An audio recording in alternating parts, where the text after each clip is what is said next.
And welcome back to my YouTube channel. I am Dilelo M, and today I will be discussing how I personally pick my stocks and the shares that I invest in as an individual. So maybe you can incorporate my strategy and how I do things into your own routine, but it's optional, obviously. I'm the best now. Anybody with some money should invest now. Okay, so I'm going to name 5 different types of stocks or shares, and then from those types, I'm going to give you 3 examples so that you know what I'm talking about and you can follow along. You might find that some of the examples are going to mix into the other categories because one stock can be more than one thing to other people. Yeah. Okay, stocks number 1, the first category, we have safety stocks or safety net stocks. That side, we are mostly focusing on ETFs and types of stocks or shares that are not as high risk, like things that are very safe and it's beginner friendly, like you can understand it. So in the safety net stocks, we have Cetrix SP500. This is it. I'm gonna put it here. We have SP500, which is the top 500 stocks in the New York Stock Exchange, if I'm not mistaken. If I am, I would correct myself while editing, darling. And then we have NASDAQ. I don't know if I'm pronouncing it right, but NASDAQ, also amazing, totally would recommend. I feel like those are the basics. If you are a starter beginner, you should have the SP500 and the NASDAQ. Not a financial advisor, but you get my point. That's what I have in my portfolio. I also invest in the Allen Gray fund. I feel like Allen Gray is our version of Vanguard. If you don't know what is Vanguard is like America and Australia's like top echelon type of investing not platform, investing brokers. Yes, brokers is what they called. So Allen Gray stable fund, yeah, that is our safety net stocks. We have SP500, NASDAQ, and Allen Gray stable funds. You are picking them because they are very reliable, they're very safe, they're very diversified as portfolios. They are stable. They wouldn't just go down like 20% like overnight, like and they also don't just shrink. They're very stable, if that makes sense. Yeah. Next up, we have familiar stocks. In terms of familiar stocks, we're talking about stocks that you know, love, use. I'm going to give you more than 3 examples here. We have your boss Shoprite. Shoprite has a longevity. You've been knowing Shoprite. You probably shop at Shoprite or Pick and Pay or Woolworths. We have MTN. You might be using MTN. You know what is MTN. Capitec, the bank you use. Go Netbank, Standard Bank, ABSA. We have Clicks, Discount. Where do you purchase your things? Where do you shop? Where are you a customer? Which brand do you trust, if I'm making sense? You know that in 10 years from now, this brand is going to be here. You're not going to be a beginner and you are investing in things you don't know, Exaro, or you are investing in things you can't even pronounce. If it goes down, you're going to have a heartache. But if MTN, for example, if MTN were to go down, you're like, hey, MTN is older than me at this point, so you can handle that. You can buy more, invest in it because you believe in it, you trust it. Shoprite is not gonna shake. It's not gonna disappear, in my opinion. That is a very longevity type of stock. Shoprite, you know it, right? Number 3, we have proven stocks.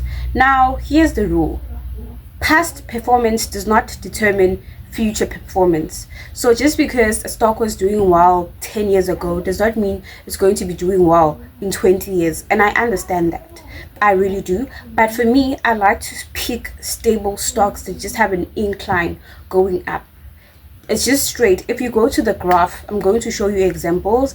I'm going to incorporate examples from the USD, New York Stock Exchange, AUD, Australia Stock Exchange, and obviously South Africa. The line of the graph is like this. Wait, is it like, yes, the line of the graph is like this. It's going up. It's very stable. If from 2017 to 2023 the growth of the company is a straight incline, or it's increasing, so you can estimate and not gamble, but you can estimate and be like, you know what, in the next 3 years I can trust it to incline. Even if it drops, it has the potential to go back to that rhythm. Obviously they've been doing something right for the other years, and they can always replicate that and continue doing something right by you. Do you understand me? I believe in that. I really do, because I don't have time to be investing in things that I don't do in doing this. Obviously do your own research about the companies, but there's so many companies that you need to narrow it down. If you find all these 15, okay, and then out of these 15 you just do your research, and maybe you pick 5 or you pick 10, you know what I mean? Like, narrow it down, because you will not do research on the whole market. It's not make sure. It is not make sure, shame. It's really not. Number 4, we have the top 40 stocks. Now the top 40, I will put the picture here.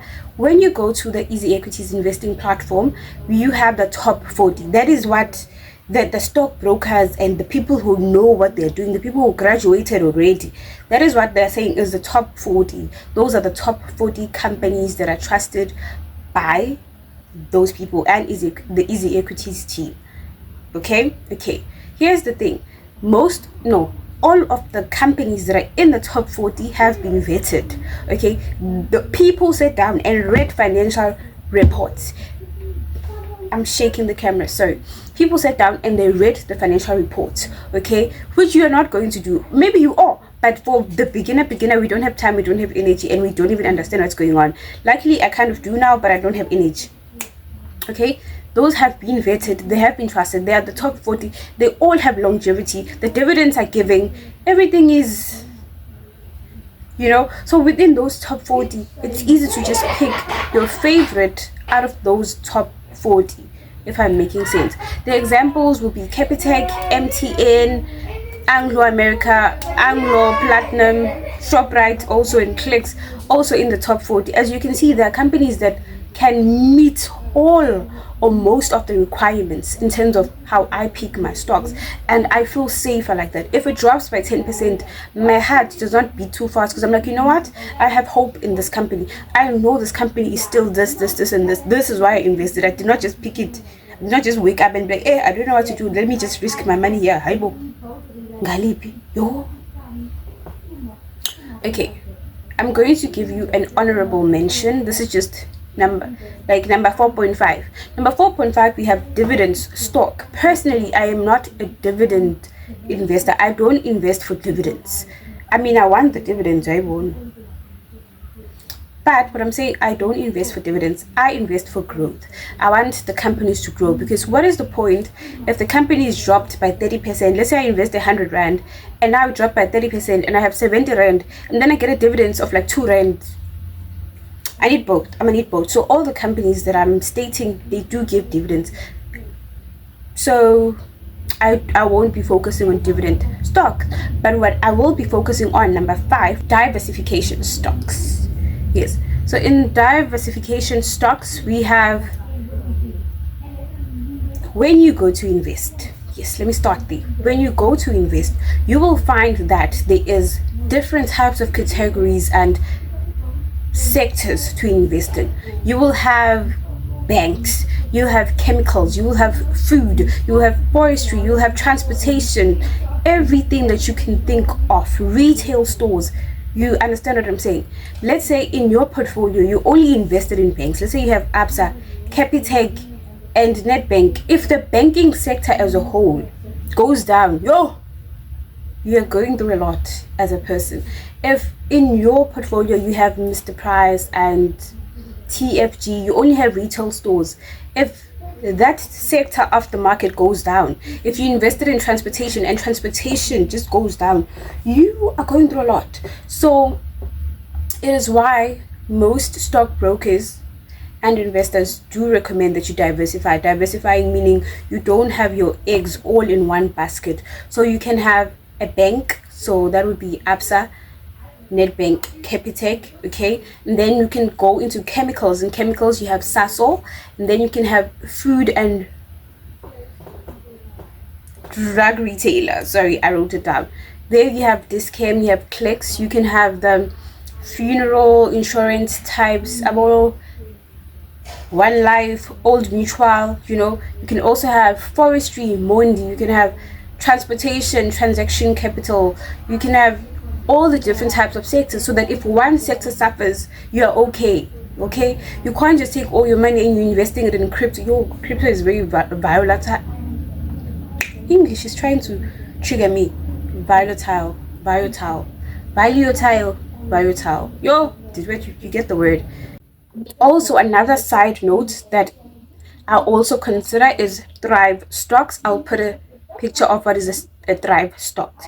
Yeah. So if you are going to pick your stocks and you find that the stocks that you find are very familiar, you know them by name, you can pronounce the name, okay? They're very safety net, or you feel safe within that. It's not like high risk, like what is Tungela is doing to us. Your Tungela is doing a lot to us, but again, we hold, we buy more, and we hold. Yeah. Anyway, it's a Thrive stock. It is in the top 40. Okay, it pays out dividends. It's part of your diversification strategy. It is a proven stock. It is familiar to you. It's like, you understand, tick. This is what you're looking for. This is the research you're looking for.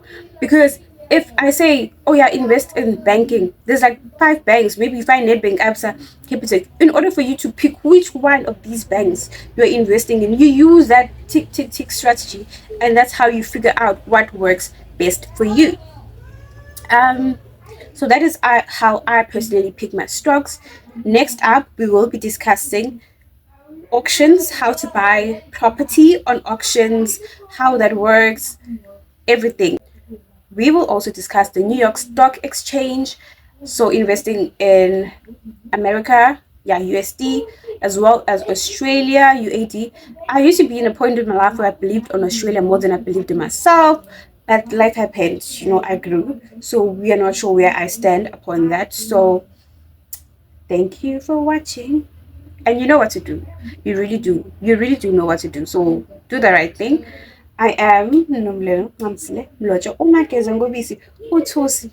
signing out. Also, side note, I do hair videos. This is my hair. Is my hair giving? It's trying, but yeah. Just wanna stay up, look at you all made up, dirty thoughts are seep into my mind.